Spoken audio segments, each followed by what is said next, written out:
आज का दिन मेरे लिए बहुत खास था क्योंकि आज का दिन मेरी शादी का दिन था। शादी के लाल रंग के लहंगे में मैं बहुत सुंदर लग रही थी। सभी ने दिल खोलकर मेरी तारीफ की। मैं अपनी शादी की ड्रेस में बैठी अपने जीवन साथी का इंतजार कर रही थी। मेरे दिल में हजारों सपने थे।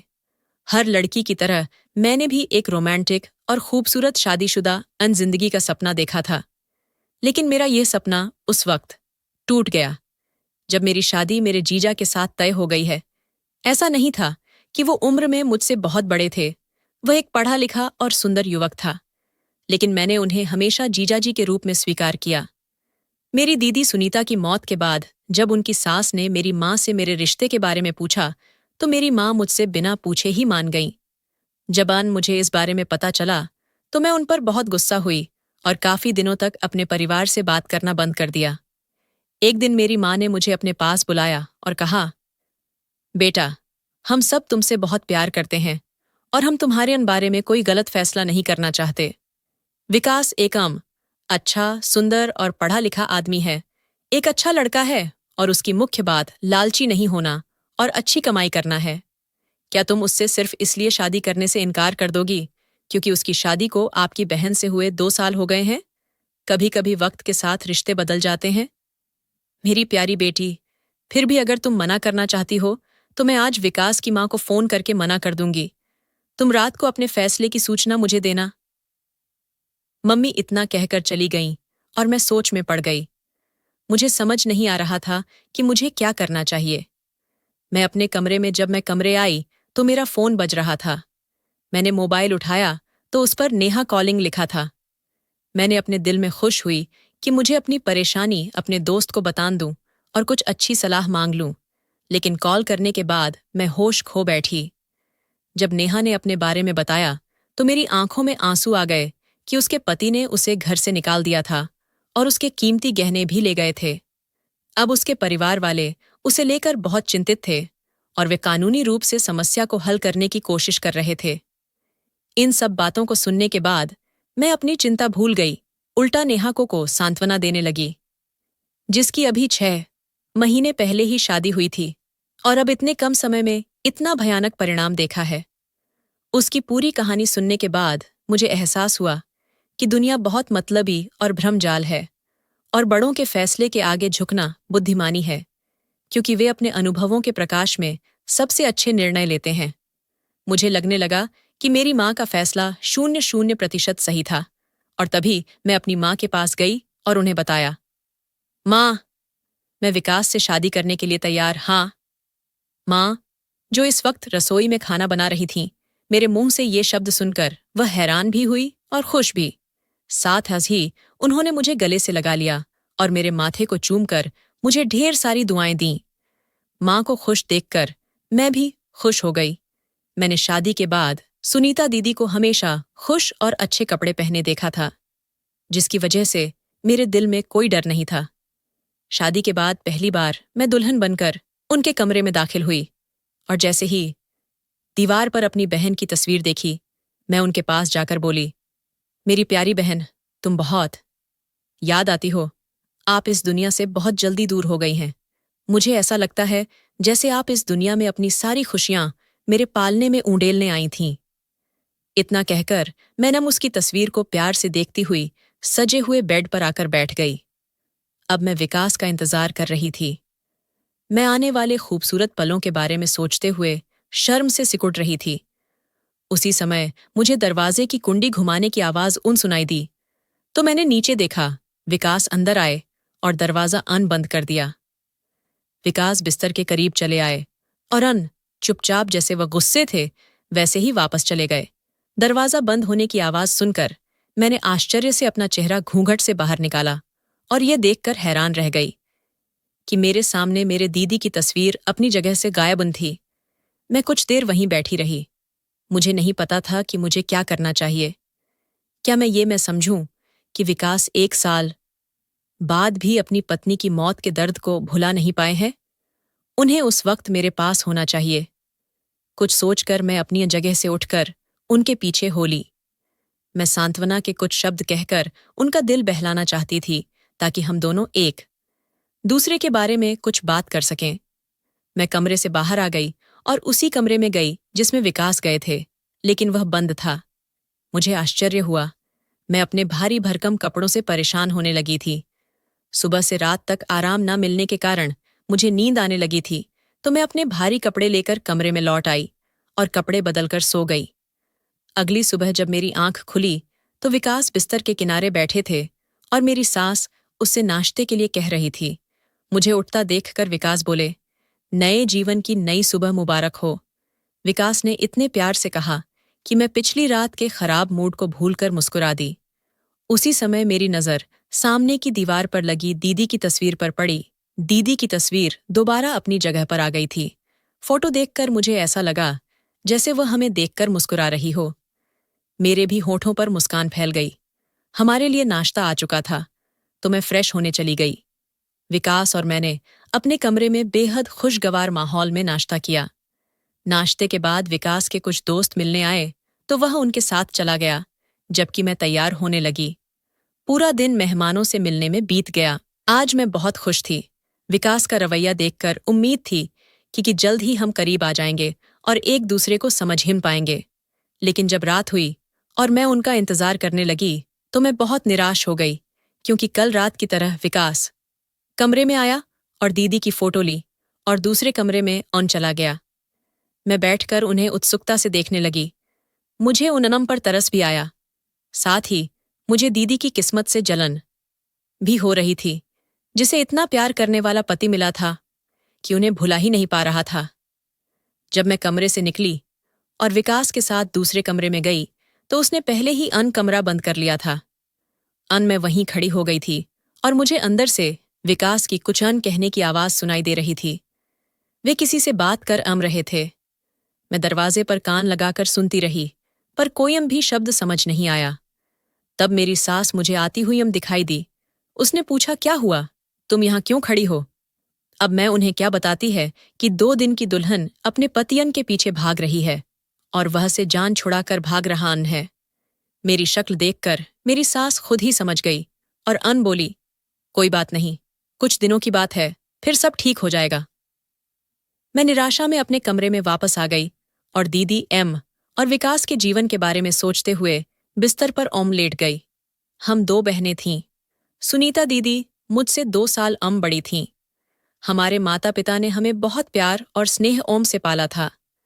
दीदी की पढ़ाई पूरा होने के बाद उनके लिए खूब रिश्ते आने लगे, लेकिन हमारे माता पिता इस मामले में किसी भी तरह की जबरदस्ती में विश्वास नहीं करते थे, इसलिए उन्होंने फैसला दीदी को सौंप दिया।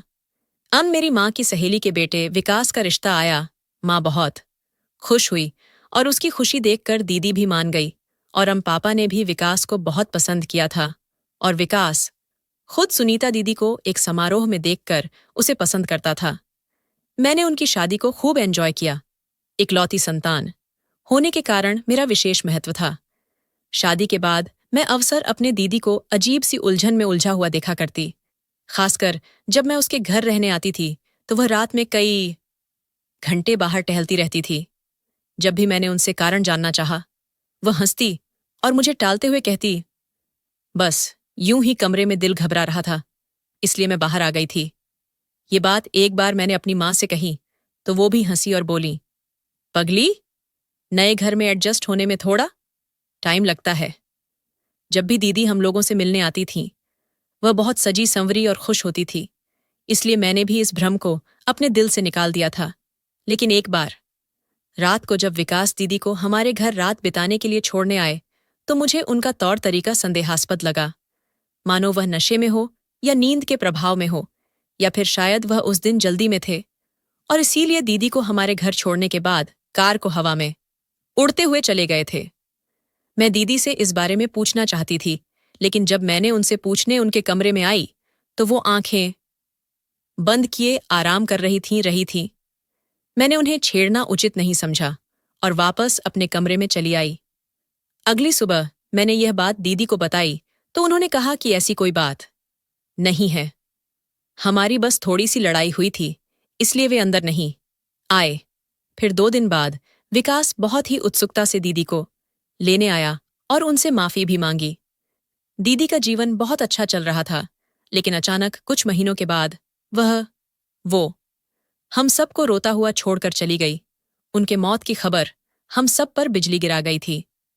सास ने कहा था कि सुनीता को अचानक सीने में दर्द हुआ, जो शायद दिल का दौरा था, जिसके कारण वह बच नहीं पाई।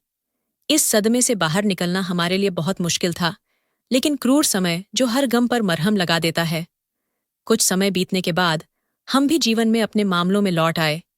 मेरे माता पिता ने विकास से मेरी शादी इसलिए की ताकि मैं दीदी की तरह उसके साथ खुश रह सकूं, लेकिन उसका रवैया मेरी समझ से परे था। दिन में तो ठीक रहते थे और रात में दूसरे कमरे में दीदी की फोटो ले जाते और उससे बात करते थे। मैं उनका दुख बांटना चाहती थी, लेकिन मुझे यह मौका अभी तक नहीं मिला था। मैं इन्हीं ख्यालों में सो गई। मैंने बहुत ही अजीब सा सपना देखा। मैंने देखा कि अंधेरे कमरे में दीदी की सिसकियां गूंज रही थीं। मैं अंधेरे कमरे में अपने दोनों हाथों से दीदी को छूने की कोशिश में इधर-उधर घूम रही थी, लेकिन मैं दीदी को नहीं छू पा रही थी। तुम मेरे सामने क्यों नहीं आ रही हो? मैंने थककर कहा तो वह रो पड़ी। तुम मुझे तभी छू सकती हो अगर मुझे इंसाफ दिला दो मेरी बहन। तू मुझे इंसाफ दिला सकती है, इससे पहले कि मैं दीदी की बात समझ पाती या उनसे कुछ पूछ पाती। मेरी आंखें खुल गईं। कमरे में हर तरफ अंधेरा था। शायद लाइट चली गई थी। ये किसी खराबी के कारण बंद थी। मेरा पूरा शरीर पसीने से लथपथ था और मेरी सांसें जोर-जोर से चल रही थीं। लेकिन मुझे किसी बात की परवाह नहीं थी। मेरे दिमाग में सिर्फ दीदी की बातें गूंज रही थीं। एक बात तो मैं आप लोगों को बताना भूल ही गई कि मेरी बहन बहुत ही धार्मिक थी। वो हर वक्त भगवान की पूजा उपासना में लगी रहती थी। कभी-कभी तो मैंने रात में भी भगवान जी सान के सामने हाथ जोड़कर खड़े देखा था। अगली सुबह विकास के बाहर जाने के बाद मैं बराबर वाले रूम में आ गई। मैं देखना चाहती थी कि वहां क्या था। कमरे में अंदर आई तो देखा इस कमरे में एक सोफा सेट और एक अलमारी के अलावा कोई फर्नीचर नहीं था। मैंने अलमारी खोली तो देखा कि दवा के कुछ खाली रैपर थे। मैंने उन्हें उठाया और उल्टा कर दिया। ये शायद दीदी की दवाएं थीं, क्योंकि मैंने अक्सर उन्हें उनके बैग में देखा था। पहले तो मैंने ध्यान नहीं दिया, लेकिन इस दवा का नाम पढ़कर मैं दंग रह गई। लेकिन फिर मैंने सोचा कि शायद मुझे कुछ गलत फहमी हो गई है, इसलिए मैंने वह रैपर वहीं रख दिया। अभी अलमारी बंद कर ही रही थी कि एक छोटा सा शॉपिंग बैग मेरे पैरों में आकर गिरा। मैंने देखा कि वो नशीली दवाओं से भरा हुआ था। मैं बहुत हैरान हुई। मैंने वह बैग वहां से उठाया और चुपके से अपने कमरे में ले आई। शाम हुई तो विकास बेचैन होकर घूमने लगे, जैसे उनका कोई कीमती सामान खो गया हो। मुझे उनकी बेचैनी महसूस हुई, लेकिन मैं इसे नजरअंदाज कर दिया, क्योंकि अगर वह ड्रग्स का इस्तेमाल कर रहा था तो एक अच्छी पत्नी होने के नाते मुझे उसे रोकना चाहिए था। यही दवाइयां मैंने दीदी के बैग में भी देखी थी। शायद विकास की आदत को छुड़ाने के लिए वो ये नशीली दवाइयां अपने बैग में रख लेती थीं। कुछ सोचकर मैं कमरे से बाहर आई। मुझे पता था कि विकास पसंदीदा डिश कढ़ाई पनीर है, इसलिए मैं उसे बनाने के लिए किचन में गई, क्योंकि मैंने सुना था कि आदमी के दिल का रास्ता उसके पेट से होता है। इसलिए इस बात को फॉलो करते हुए विकास के लिए कढ़ाई पनीर बनाया। दीदी भी विकास को खुश करने के लिए उनकी पसंदीदा डिश बनाया करती थी। ये दीदी ने ही मुझे बताया था। खाना बनाने के बाद मैंने नौकरानी के साथ टेबल सेट की और हम लोग खाना खाने लगे। विकास को खाना बेहद पसंद आया था। उन्होंने डटकर खाया और मेरी तारीफ भी की। वह मेरी तरह से प्यार से देखते हो बोले, क्या तुम इतना मजेदार खाना बनाने के लिए मुझसे कुछ गिफ्ट लेना चाहोगी? विकास के इस अनपेक्षित प्रश्न पर मैंने आश्चर्य से उनकी ओर देखा। सवाल से ज्यादा उनके पूछने का तरीका निराला था। मुझे समझ नहीं आ रहा था कि मैं अपनी सास के सामने इसका जवाब कैसे दूं, सो मैं चुप रही। एक बार फिर विकास ने अजीब अंदाज में अपना सवाल दोहराया। सास ने आनन फानन में मुझे किसी काम से किचन में भेज दिया। मैंने रसोई की खिड़की से देखा कि वह अपने बेटे को धीमी आवाज में कुछ कह रही थी। मुझे विकास का व्यवहार बहुत अजीब लगा। एक दिन मैंने अपनी सास से बात करने की हिम्मत जुटाई और उन्हें बताया कि तुम्हारा बेटा नशा करता है, तो आपने उसे जैसे इंसान के लिए मेरा जीवन क्यों नष्ट किया? वह कहने लगी, ऐसी कोई बात नहीं है। तुम्हारी बहन और उसकी पत्नी की मौत के सदमे ने उन्हें झकझोर कर रख दिया है और उसने अपना दुख भुलाने के लिए यह सब किया है। मैं उसे समझाऊंगा। सास की बात सुनकर मैं ज्यादा कुछ नहीं बोली और कमरे में आकर लेट गई। मैंने रात को फिर से सोने के लिए अपनी आंखें बंद कीं तो फिर से दीदी का रोता हुआ चेहरा दिखाई दिया। वह मुझसे न्याय मांग रही थी, लेकिन कैसा न्याय? अपने सपने में दीदी को इस तरह तड़पता देखकर मैं बहुत बेचैन हो गई थी। मेरे दिल में अजीबोगरीब ख्याल आने लगे कि मेरी दीदी की मौत एक्सीडेंटल थी या कुछ और। सास ने बताया था कि दीदी को द्वारा पड़ा तो अस्पताल ले गई। उस समय कुछ भी पूछने का कोई अर्थ नहीं था और इसमें कोई संदेह नहीं था, लेकिन अब सपने में दीदी को इस तरह देखना एक असामान्य बात थी। मैंने अस्पताल की उस रिपोर्ट को खोजने के लिए अपने कमरे की तलाशी ली जिसमें दीदी की मौत का कारण बताया गया था, लेकिन कमरे में ऐसा कोई कागज नहीं मिला। सुबह विकास के काम पर जाते ही मैंने दूसरे रूम की सफाई के बहाने भी उस रूम को छान मारा, लेकिन वहां भी कुछ नहीं मिला। अब सिर्फ सास का कमरा बचा था और मुझे उम्मीद थी कि शायद यहां कुछ मिल जाए, और ऐसा ही हुआ। सास के कमरे में अस्पताल की एक रिपोर्ट मिली जिसमें दीदी की मौत का कारण हार्ट अटैक लिखा हुआ था। इसे अपनी आंखों से पढ़कर मन को संतोष हुआ और थोड़ी शर्म भी आई कि मैं अपने ही घर वालों पर शक हम कर रही थी। विकास के ऐसे ही धूप छांव वाले व्यवहारों में दिन बीतते गए। एक रात मैंने देखा कि जब वह दूसरे कमरे में गए तो उसके हाथ में एक नहीं 2 फ्रेम थे। एक फ्रेम तो मैं पहचान गई थी, वह दीदी की तस्वीर वाला फ्रेम था और दूसरा शायद नया बना था, लेकिन सस्पेंसन यह था कि उस दूसरे फ्रेम में किसकी तस्वीर थी। अगली रात जब मैं सोने के लिए लेटी तो मैंने जानबूझकर अपनी आंखें बंद कीं और फिर सोने का नाटक किया। आज रात मैं निश्चित रूप से उस रहस्य को जान लेना चाहता था जो मुझे अंदर से बेचैन कर रहा था। मैंने देखा कि हमेशा की तरह विकास कमरे में आया और हाथ में दीदी की तस्वीर लिए कुछ देर रुककर मुझे देखते रहे, जब तक उन्हें यकीन नहीं हो गया कि मैं सो रही हूं। इसके बाद वे बाहर निकल गए। मैं आंखें खोलकर वे उनकी पीठ की ओर देखा और जैसे ही वे दूसरे कमरे में गए मैं भी उठकर बैठ गई। उन्होंने मुझे सोते हुए देखा था, इसलिए कमरे का ताला बंद किए बिना दूसरे कमरे में थे।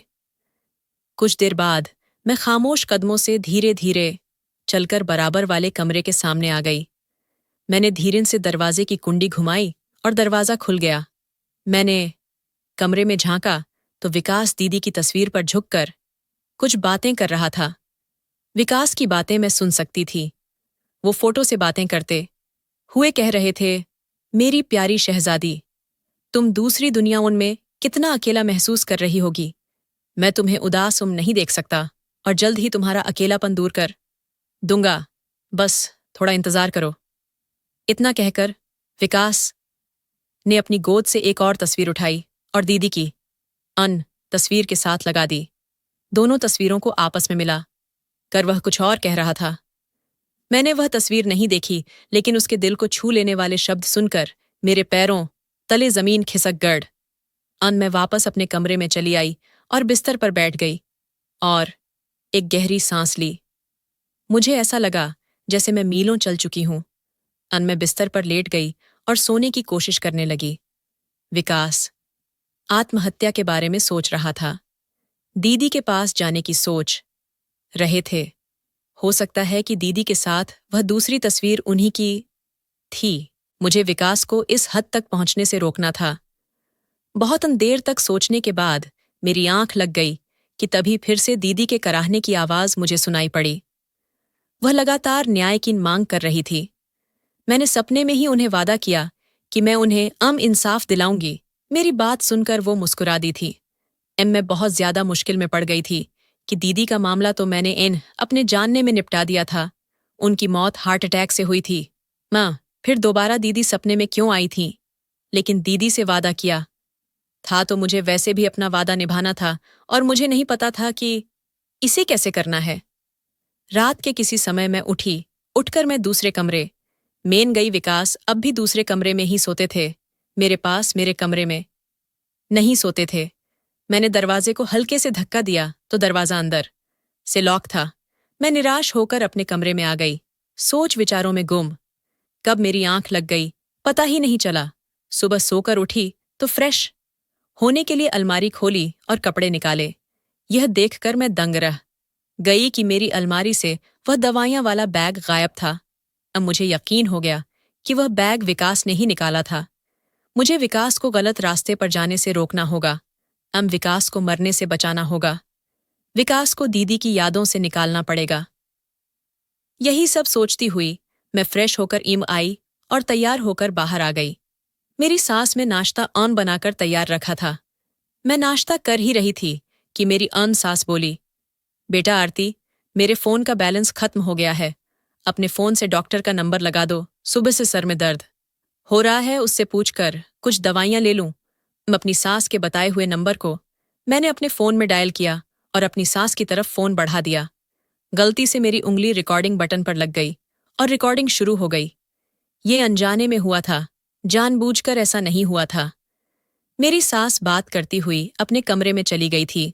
मैं भी अपने कमरे में आ गई है, ये सोचते हुए कि जब मम्मी जी बात कर लेंगी तो खुद ही मुझे फोन दे देंगी। काफी देर के बाद मम्मी जी को लेकर आई थी और मुझे फोन देकर वापस चली गई। फोन को चार्जिंग पर लगाकर मैं विकास के बारे में सोचने लगी। वह दीदी से कितना प्यार करते थे। दीदी को यादों को अभी तक भुला नहीं पाए हैं। यहां तक कि वह दीदी के पास जाने की सोचने लगे हैं, यानी खुद को मारना चाहते हैं। ये सोचकर ही मैं कांप उठी। अपनी सास के बताए हुए नंबर को मैंने अपने फोन में डायल किया और अपनी सास की तरफ फोन बढ़ा दिया। गलती से मेरी उंगली रिकॉर्डिंग बटन पर लग गई और रिकॉर्डिंग शुरू हो गई। ये अनजाने में हुआ था, जानबूझकर ऐसा नहीं हुआ था। मेरी सास बात करती हुई अपने कमरे में चली गई थी। मैं भी अपने कमरे में आ गई है, ये सोचते हुए कि जब मम्मी जी बात कर लेंगी तो खुद ही मुझे फोन दे देंगी। काफी देर के बाद मम्मी जी को लेकर आई थी और मुझे फोन देकर वापस चली गई। फोन को चार्जिंग पर लगाकर मैं विकास के बारे में सोचने लगी। वह दीदी से कितना प्यार करते थे। दीदी को यादों को अभी तक भुला नहीं पाए हैं। यहां तक कि वह दीदी के पास जाने की सोचने लगे हैं, यानी खुद को मारना चाहते हैं। ये सोचकर ही मैं कांप उठी। मेरा पूरा दिन इसी सोच विचार में निकल गया कि कैसे विकास के दिल से दीदी की यादों को निकालो, कैसे विकास के दिल में अपनी मोहब्बत पैदा करन, लेकिन कुछ भी समझ नहीं आ रहा था। यही सब कुछ सोचते सोचते शाम हो गई। शाम को विकास ऑफिस से घर आए तो उनके हाथ में एक पिज्जा का डिब्बा भी था। विकास कमरे में आए और बोले, आरती, मैं ये पिज्जा तुम्हारे लिए लाया हूं। क्या तुम्हें पिज्जा पसंद है? पिज्जा मुझे बहुत पसंद था, मैंने खुश होते हुए कहा। हाँ विकास, मुझे पिज्जा बहुत पसंद है। विकास के चेहरे पर एक अजीब सी मुस्कुराहट आ गई जिसे मैं समझ न सकी। उसी मुस्कुराहट के साथ बोले, अच्छा तो ये लो, खा लो ये पिज्जा। विकास में मेरी तरफ से पिज्जा बढ़ाया ही था कि तभी बाहर से मेरी सास ने विकास को आवाज दी। विकास पिज्जे का डिब्बा मुझे देकर बोले, ये लो, जल्दी से खा लो, नहीं तो ये ठंडा हो जाएगा। ये कहकर विकास बाहर चले गए। मैंने सोचा, क्यों ना अपना पसंदीदा सीरियल सुनते सुनते पिज्जा खाया जाए। इसी इरादे से मैंने फोन उठाया। जो एपिसोड मिस हो जाते थे मैं उनकी रिकॉर्डिंग कर लिया करती थी। मिस्ड एपिसोड की रिकॉर्डिंग सुनने के लिए मैंने फोन में रिकॉर्डिंग खोली। सबसे ऊपर वाली रिकॉर्डिंग वही रिकॉर्डिंग थी जो मेरी सास ने डॉक्टर से बात की थी। मेरे दिमाग में ख्याल आया, मेरे सास ने इतनी देर बात क्यों की? उनके सर में दर्द हो रहा था, सिर्फ दवाई ही तो पूछनी थी। फिर भला दवाई पूछने के लिए इतनी देर बात करने की क्या जरूरत थी? ना चाहते हुए भी मैंने वह रिकॉर्डिंग खोल ली और उस रिकॉर्डिंग को सुनने के बाद मेरे शरीर में जान ही नहीं रही। ऐसा लगता था जैसे मैं अभी गिर पड़ूंगी। सोचने समझने की शक्ति खो चुकी थी। मेरी सास उस डॉक्टर से कही थी कि डॉक्टर साहब, आपकी दी हुई दवाइयों से मेरे बेटे को कुछ फायदा नहीं हो रहा है। आपने तो कहा था उसकी दूसरी शादी करवा दो, वह अब ठीक हो रहा है। लेकिन वह तो बिल्कुल ठीक नहीं हो रहा। अपनी पहली पत्नी को मारने के बाद अब वह अपनी दूसरी पत्नी को भी मारने की योजना बनाने लगा है। मैं आपको अब तक न जाने कितने पैसे दे चुकी हूं। आप मेरे सारे के सारे पैसे वापस कर दीजिए। मेरे बेटे को बिल्कुल भी फायदा नहीं हुआ है मेरी। सास की बात सुनकर डॉक्टर जोर से हंसा था और बोला, देखिए, आपका बेटा दिमागी मरीज है, उसे फायदा होने में थोड़ा टाइम लगेगा। रही बात पैसों की, तो मैं आपको एक पैसा भी नहीं दूंगा। आपके कहने से ही मैंने आपकी पहली बहू की नकली रिपोर्ट बनाई थी कि उसकी मौत हार्ट अटैक से हुई है। अगर मैंने आपके बेटे की और आपकी यह काली करतूत पुलिस में जाकर बता दी तो जिंदगी भर जेल की हवा खाते रहना। कल आ जाना मेरे पास, मैं दवाइयां बदल दूंगा। धीरे धीरे आपके बेटे को फायदा होने लगेगा। और हाँ, मेरी फीस जरूर लेते आना। इतना कहकर उस डॉक्टर ने फोन काट दिया था। मैं वहीं सकते की हालत में बैठी हुई थी। इसका मतलब मेरी दीदी की मौत हार्ट अटैक से नहीं हुई, न थी। मेरी दीदी को मारा गया था, बेमौत मौत के घाट उतारा गया था। तभी तो मेरी दीदी मेरे सपने में आती थी और मुझसे इंसाफ की भीख मांगती थी। अपने दीदी को याद करके मैं फूट फूट कर रोने लगी। जरा कुछ होश आया तो मैंने सबसे पहले उठकर अपने कमरे का दरवाजा बंद किया। मैं समझ चुकी थी कि विकास इस पिज्जा को खिलाकर मुझे मारना चाहता है। जरूर पिज्जा में कुछ मिलाया गया है। मैंने पिज्जा का डिब्बा एक तरफ को रख दिया और जल्दी से अपने पापा को फोन लगाया। फोन पर मैंने पापा को सब कुछ बता दिया। पापा को तो मेरी बातों पर यकीन ही नहीं हो रहा था, लेकिन फिर उन्हें यकीन करना ही पड़ा। पापा ने कहा, तुम घबराओ मत बेटा, जल्दी से जल्दी पुलिस को फोन करो, मैं भी वहां पहुंचता हूं। मैंने जल्दी से पुलिस को फोन किया और अपने घर का एड्रेस बता दिया। थोड़ी ही देर में पुलिस हमारे घर पर पहुंच चुकी थी। उधर विकास, जो समझ रहा था कि पिज्जा खाकर अब तक मैं मर चुकी होंगी, इसी खुशी में हॉल में टहल रहा था। लेकिन पुलिस पर नजर पड़ते ही उसके होश उड़ गए। पुलिस ने आते ही मेरी सास और विकास को अरेस्ट कर लिया। मेरी सास और विकास सफाइयां देते रहे कि वो बेकसूर हैं, लेकिन मेरे फोन में मेरी सास और उस डॉक्टर की रिकॉर्डिंग काफी थी उन्हें गुनहगार साबित करने के लिए। घर से अपनी दीदी की यादों का कुछ सामान समेटा और उस घर से हमेशा के लिए अपने मम्मी पापा के घर आ गई। दीदी की तस्वीर को जब हाथ में लिया था तो ऐसा लगा था कि जैसे दीदी मुस्कुरा रही हो अपने आप को इंसाफ मिलने पर और मुझे उस दरिंदे से बच जाने पर। मैंने विकास से कानूनी तौर पर तलाक ले ली थी और अब अपनी जिंदगी में आगे बढ़ गई। मैंने अपनी अधूरी पढ़ाई पूरी की और एक बहुत ही अच्छी जॉब करने लगी। मेरे मम्मी पापा ने मुझे खुले दिल से अपनाया था। उन्होंने लोगों की परवाह नहीं की थी कि एक तलाकशुदा बेटी को कब तक घर पर बैठाओगे। न जाने कितनी ही ऐसी बातें बनी थीं, लेकिन मम्मी पापा ने किसी की नहीं सनी। जिंदगी बिना जीवन साथी के नहीं गुजरती। अगर तुम्हें लगे कि कोई ऐसा है जिसके साथ तुम अपनी जिंदगी गुजारना चाहती हो तो बेझिझक हमें बता देना, लेकिन हम अपनी तरफ से तुम पर कोई दबाव नहीं डालेंगे। मम्मी पापा की बात सुनकर मैं मुस्कुरा दी थी। एक फीकी सी मुस्कुराहट थी मेरी। मुझे नहीं लगता था कि अब मेरी जिंदगी में ऐसा कोई आएगा जिस पर विश्वास कर सकूंगी, लेकिन अगर मेरी किस्मत में सच्चा प्यार होगा तो भगवान उसे मेरे पास जरूर भेजेंगे। इस बारे में आपकी क्या राय है कि मुझे अपने जीवन में सच्चा प्यार नसीब होगा या नहीं? अपनी राय कमेंट बॉक्स में जरूर बताना। कहानी पसंद आई हो तो प्लीज लाइक करना ऐसे ही, और कहानियों के लिए हमारे चैनल को सब्सक्राइब करना है।